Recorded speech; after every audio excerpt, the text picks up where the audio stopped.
શિક્ષણનો યુગ છે. તલવારની સાથે સાથે મંદિરોની સાથે સાથે સરસ્વતી માતાના મંદિર બનાવવા પણ ખૂબ જરૂરી છે.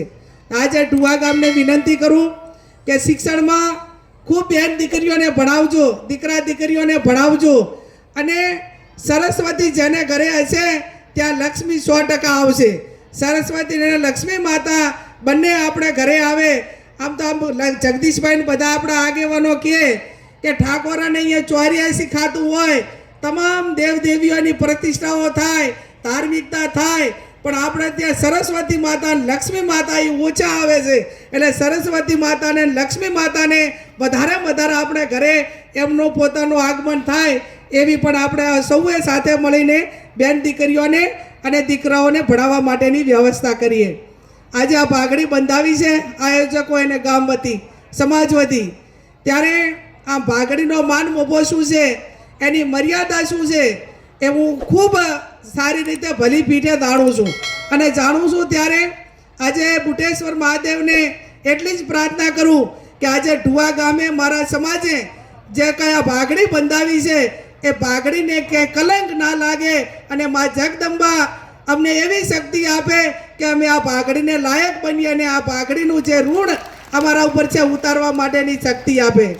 આજે બેન દીકરીઓ મહિલા શક્તિ માતૃશક્તિ મોટા પ્રમાણમાં હાજર છે. ત્યારે એમને બે હાથ જોડીને વિનંતી કરું કે આ ભાગડી મને સમાજ અને ગામે એ તમારા માટે તમારા ભરોસે મારા માતા માથે ભાગડી બંધાવી છે અને ભાગડીની લાજ તમે એવી રાખજો કે તમારી બેન દીકરી એ ઊંચું મસ્તક કરીને દિલ્હીનો દરબાર હોય, પાલનપુરની બજાર હોય કે ડીસાની બજારમાં એ ગૌરવભેર તમારી બેન દીકરી આ ભાગડીની લાજ મર્યાદાથી ક્યાંય તમે એવું કોઈ કામ બેન દીકરી ના કરે જેથી કરીને આ સમાજ અને ગામે બંધાયેલી ભાગડીને ચાહે ડાઘ લાગે કે ભાગડીને ચાહે આંચ ના આવે એવું સૌ બેન દીકરીઓ વર્તન કરજો અને સમાજનો માન મોભો વધારજો.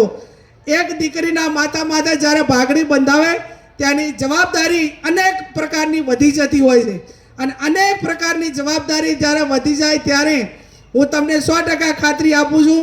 ભગવાન પરમાત્માને પ્રાર્થના કરું છું, સદારામ બાપુના ચરણોમાં વંદન કરીને પ્રાર્થના કરું છું કે હે બાપા તમે બેન દીકરીઓને અમને સૌને એવી શક્તિ આપજો જેથી કરીને અમારો ભાઈ હોય, અમારો બાપ હોય, અમારો વડીલ હોય, અમારા સમાજનો આગેવાન હોય કે કોઈ પણ સર્વ સમાજનો આગેવાન જે અમારા માટે ગૌરવ લે છે એને ક્યાંય નીચું જોવાનો વારો ના આવે એવી શક્તિને સદબુદ્ધિ આ ભાગડીના માન મર્યાદામાં અમને આપજો એવી બુઢેશ્વર દાદાને પ્રાર્થના કરું, સદારામ બાપુને પ્રાર્થના કરું. આપ સૌએ અહીં મારું સન્માન કર્યું, બોલાવીને બે શબ્દ બોલવા માટેની તક આપી.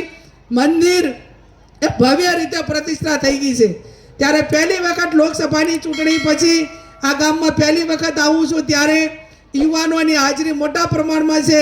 એમને પણ વિનંતી કરું છું કે શિક્ષણ ખૂબ સારું મેળવજો, સંસ્કારો ઊભા કરજો, અને ખેતી તો છે જ પણ સાઈડમાં બીજા ધંધા રોજગાર કરીને વતન ને વ્યસન આ ત્રણેય છોડવું પડે તો આવનાર પેઢી માટે કરીને છોડી દેજો. ક્યાંક વટ છોડજો, ક્યાંક વ્યસન છોડજો, અને ક્યાંક સારું શિક્ષણ કે ધંધા રોજગાર માટે વતન છોડવું પડે તો વતન છોડજો. મહાભારતમાં રામાયણમાં આપણા ધાર્મિક ગ્રંથોએ કીધું છે, રામચંદ્ર ભગવાને લક્ષ્મણને કીધું હતું કે તારે જો જ્ઞાન લેવું હોય તો રાવણ પાસે જા. જો દુશ્મન હોવા છતાં પણ રાવણ જેટલું જ્ઞાન એ બીજા કોઈ પાસે નથી. એટલે આપણા ધર્મ ગ્રંથોએ પણ કીધું છે કે ગમે એટલો માણસ આપણો વિરોધી હોય પણ એ કાંઈક ખારી શિખામણ આલે અને કોઈ ખારી સલાહ લેવા આવવું હોય તો સારું નોલેજ કે જ્ઞાન હોય એની પાસે જતા એક ટકોય અચકાવવું નહીં. એ આપણાને રામાયણની આપણી પરંપરા કહે છે. અને એટલા માટે આજે આ પહેલી વખત ઢુવા ગામે આવીશું ત્યારે આ મંદિરના નિમિત્તે ગામની અંદર શિક્ષણનું કામ થાય એના માટે કરીને મારા સંસદ સભ્યની ગ્રાન્ટમાંથી આ ઢુવા ગામને 5 લાખ રૂપિયાની ગ્રાન્ટ એ આ શંકર ભગવાનની પ્રતિષ્ઠા નિમિત્તે પણ શિક્ષણમાં વાપરજો એવી મારી તમારા બધા પાસે અપેક્ષા છે. પછી લાઇબ્રેરી બનાવો કે ગામમાં સ્કૂલની અંદર વાપરો કે પછી તમારે ગામમાં બીજું જે હોય તમારી મરજી, પણ મારી પોતાની લાગણી એ વધારે શિક્ષણ માટેની છે. અને શિક્ષણ માટે કરીને આ 5 લાખ રૂપિયાનો જે પણ ગામની અંદર એ રોડની તો જે છે ભલામણ કરી દઈશું સરકારના નિયમ પ્રમાણે. પણ સંસદ સભ્યની ગ્રાન્ટ એ જે 5 લાખ રૂપિયા જે હું ફાળવણી કરું એમાં ગામના તમે આગેવાનો જે કાંઈ સાથે મળીને સરપંચને બધાએ ભેગા થઈને જે કાંઈ કામ કરવું હોય કરજો. ફરી આપ સૌએ મને આમંત્રણ આપ્યું, તમારા બધાનો દર્શન કરવાનો મોકો મળ્યો. ભગવાન પરમાત્મા સદારામ બાપુ આપ જે ક્ષેત્રમાં છો એ ક્ષેત્રમાં ઉતરો પ્રગતિ કરે. અંધશ્રદ્ધાઓમાં ક્યાંય આવતા નહીં, આડા ખર્ચાઓમાં આવતા નહીં. ડબલની સિસ્ટમો હમણાં ઘણી ચાલે છે, ચાહે લોભમણી લાલચોમાં ના આવતા. મહેનત કરશો તો એનું ફળ મળશે. સમય કોઈની રાહ જોતો નથી અને સમય વર્તે સાવધાન. એટલે જે પ્રમાણમાં બીજા સમાજો પ્રગતિ કર્યા એવી ને એવી પ્રગતિ કરવાની ભગવાન આપણે સૌને શક્તિ આપે એ શબ્દ સાથે આપ સૌનો ખૂબ ખૂબ આભાર. બેન 5 લાખ રૂપિયા આ વર્ષે આવતું વિનંતી કરું, 5 લાખ રૂપિયા આવતા વર્ષે આપજો. 5 લાખ આવતા વર્ષે આપજો. ખૂબ ખૂબ આભાર બેનશ્રીનો કે આટલો કિંમતી સમય અને કેટલી જગ્યાએ એમના કાર્યક્રમો હોવા છતાં ઢુવા માટે આજે એમને અડધો દાડો ફાળવ્યો છે. જુઓ તમે વિચાર કરો, નકે એમને 1 મિનિટનો ટાઈમ આજ નથી.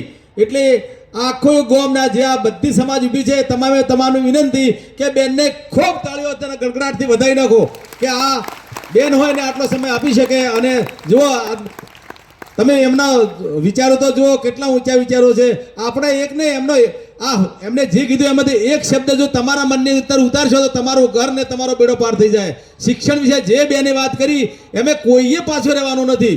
અને બેને તો જો કીધું તમને કે શિક્ષણમાં મારે વાપરવા માટે ગ્રાન્ટ આ વર્ષે તો આવતા વર્ષે 2 વખત આપીશ. એટલે તમે તમારા બાળકોને ખાસ ધ્યાન રાખીને ભણાવજો. હવે પીનાબેન પ્રોટોકોલ પર આમ તો કહેવું પડે.